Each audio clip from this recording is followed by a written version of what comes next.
my show, AB show. வணக்கம் நண்பர்களே, நாம இந்த வீடியோவில் எதை பத்தி பார்க்க போறோம்னா, பிரதமர் நரேந்திர மோடி அவர்கள் திருச்சியில் சாதித்தது என்ன, தமிழ்நாட்டு மக்களுக்கு செய்த சாதனைகள் என்ன என்பதை நம்ம பார்க்க போறோம். அதுக்கு முன்னாடி நீங்க லைக் பண்ணுங்க, ஷேர் பண்ணுங்க, சப்ஸ்கிரைப் பண்ணுங்க, சப்போர்ட் பண்ணுங்க. இந்திய பிரதமர் நரேந்திர மோடி அவர்கள் எதற்காக இந்த மாதம் 2ஆம் தேதி திருச்சிக்கு வந்தார்? 2 மிகப்பெரிய நிகழ்ச்சிகளை துவக்கி வைப்பதற்காகத்தான் வந்தார்.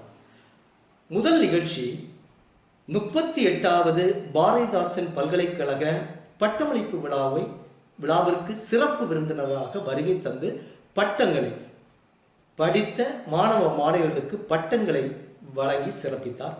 2வது நிகழ்ச்சி சுமார் 20,000 கோடி அளவிலே மிகப்பெரிய திட்டங்கள், அதாவது ரயில் மற்றும் போக்குவரத்து, எண்ணெய் சுத்திகரிப்பு ஆலயம் மற்றும் திருச்சி சர்வதேச விமான நிலையத்தில் ஒரு டெர்மினலையும் திறந்து வைப்பதற்காக வந்தார்.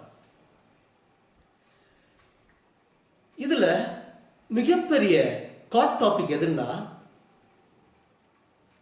திருச்சி விழாக்கோலம் போன்றிருந்தது. சாதாரண விழாக்கோலம் அல்ல. ஆனால் இந்த நிகழ்ச்சி ஒரு அரசாங்க நிகழ்ச்சி. இந்த அரசாங்க நிகழ்ச்சியில் எதற்காக கட்சி கொடிகள்? இதை நாம் யோசித்து பார்க்க வேண்டும். இந்திய அரசாங்கமும் தமிழ்நாடு அரசாங்கமும் சேர்ந்துதான் இந்த நிகழ்ச்சியை நடத்தியது. ஆனால் திருச்சி மாநகர் முழுவதும் அந்தந்த கட்சிகளினால் விழாக்கோலம் போன்றிருந்தது. இதை என்னவென்று சொல்வது?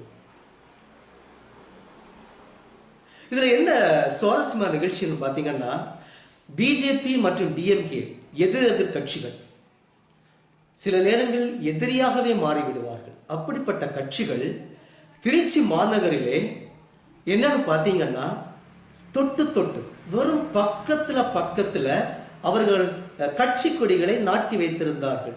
இதற்கு தமிழ்நாடு அரசாங்கமும் எதிர்ப்பு தெரிவிக்கவில்லை.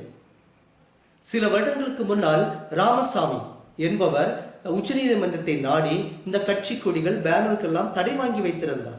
ஆனால் இதெல்லாம் காற்றிலே பறந்து விட்டது. அரசியல் கட்சிகளுக்கு ஏது விதிமுறைகள், சாமானிய மக்களுக்கு தானே விதிமுறைகள். உச்சநீதிமன்றம் என்ன செய்து கொண்டிருக்கிறது? அவர்களுக்கு கண் இல்லையா? அவர்களுக்கு காதும் இல்லையா? சாமானிய மக்கள் தவறு செய்தால் தூக்கு தண்டனை, அரசியல்வாதிகள் தவறு செய்தால் விடுதலை. இதான் இன்றைய ஜனநாயகத்தின் தன்மை. ஆகவே திருச்சி மாநகரிலே நடந்தது ஒரு மிகப்பெரிய கூத்து. இதிலே சில பேர் சொல்லுகின்றார்கள், பிஜேபியும் டிஎம்கேயும் கூட்டு சேர்கின்றனவா? வருகின்ற 2024ஆம் ஆண்டு எம்பி எலெக்ஷன்ல, பாராளுமன்ற எலெக்ஷன்ல இந்த 2 கட்சிகளும் கூட்டு சேர்கின்றனவா என்ற கேள்வியை முன்வைக்கின்றன. அப்படிப்பட்ட ஒரு நெருங்கிய நண்பர்களாகவே மாறிவிட்டார்கள் திருச்சி நிகழ்ச்சிகளில். எல்லாருக்கும் டவுட் வருது. ஆகவே இந்த பிரதமர் மற்றும் மு.க. ஸ்டாலின் இவர்களுக்கு திறப்பு விழாவை தவிர வேறு வேலைகள் இல்லையா? இவர்களை திறந்து வைப்பதற்காகத்தான் நாம் தேர்ந்தெடுத்தோமா என்ற கேள்விகள் ஒவ்வொரு சாமானிய மக்களின் மேலும் தொங்கிக் கொண்டிருக்கின்றன.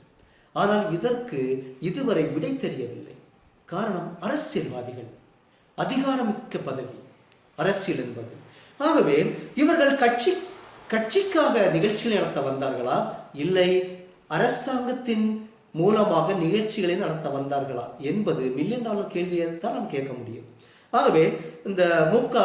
ஸ்டாலின் மற்றும் பிரதமர் மோடி அவர்கள் சுமார் 20,000 கோடி அளவுக்கு திட்டங்களை துவக்கி வைத்து சென்று விட்டார்கள்.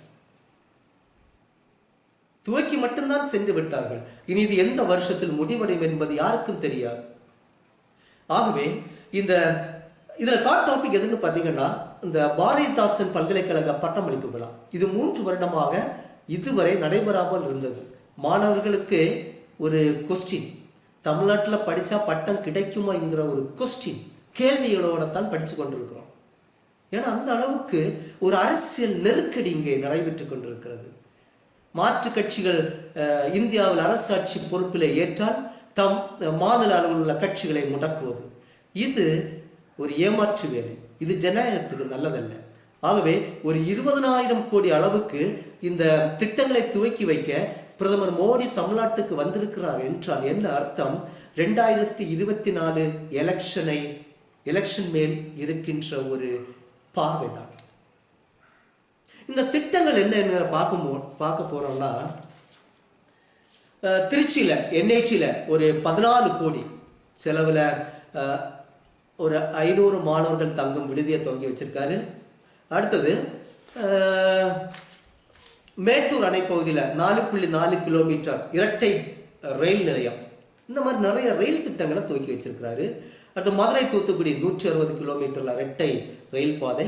அடுத்து கல்பாக்கம் இந்திரா காந்தி அணு ஆராய்ச்சி மையத்தில் ஒரு 400 கோடி அளவில் எரிபொருள் மறுசுழற்சி உலைய துவக்கி வச்சிருக்கிறாரு. அடுத்தது பெட்ரோலியம் இயற்கை எரிவாயு திட்டங்கள் 9,000 கோடிக்கு, சுமார் 20,000 கோடிக்கு திட்டங்களை துவக்கி வைப்பதற்காகத்தான் நம்முடைய பிரதமர் டெல்லியிலிருந்து தமிழ்நாட்டுக்கு வந்திருக்கிறார். எந்த நோக்கத்துக்கு, எந்த லாபத்திற்காக? 2024 எலெக்ஷனை மையமாக வைத்து. ஆகவே இந்த விழாக்களிலிருந்து நாம் பார்க்கும் பொழுது இந்த விழாக்கள் நமக்கு என்ன ஒரு கன்க்ளூஷனை தருதுன்னா, ஒருவேளை பிஜேபிக்கும் டிஎம்கேக்கும் ஒருவேளை கூட்டணி வருமா என்ற கேள்விதான் நம் முன் கேள்விக்கணையாக வந்து நிற்கின்றன. நாம் இதுக்காக பொறுத்திருந்துதான் பார்க்கணும். ஏனால் அரசியலில் யாரும் எதிரியும் அல்ல, நண்பர்களும் இல்லை. எந்நேரத்திலும் அரசியலில் ஒரு அக்னி பரீட்சை நடக்கலாம். யார் வேணாலும் கூட்டு சேரலாம், யார் வேணாலும் கூட்டணியில் இருந்து பிரிந்து செல்லலாம். ஆகவே நாம் பொறுத்திருந்துதான் பார்க்க வேண்டும் 2024 எலெக்ஷனுக்கு இது அச்சாரமா என்று. ஆகவே மக்களே, இந்த வீடியோ பிடித்திருந்தால் உங்களுக்கு ஷேர் பண்ணுங்க, சப்ஸ்கிரைப் பண்ணி சப்போர்ட் பண்ணுங்க, லைக் பண்ணுங்க. கடைசியா இறுதியா என்னென்ன டவுட்ஸ் இருந்தாலும் உங்களுக்கு கமெண்ட்ஸ் பண்ணுங்க. I am ready to clear your doubts. Thank you very much. Thank you.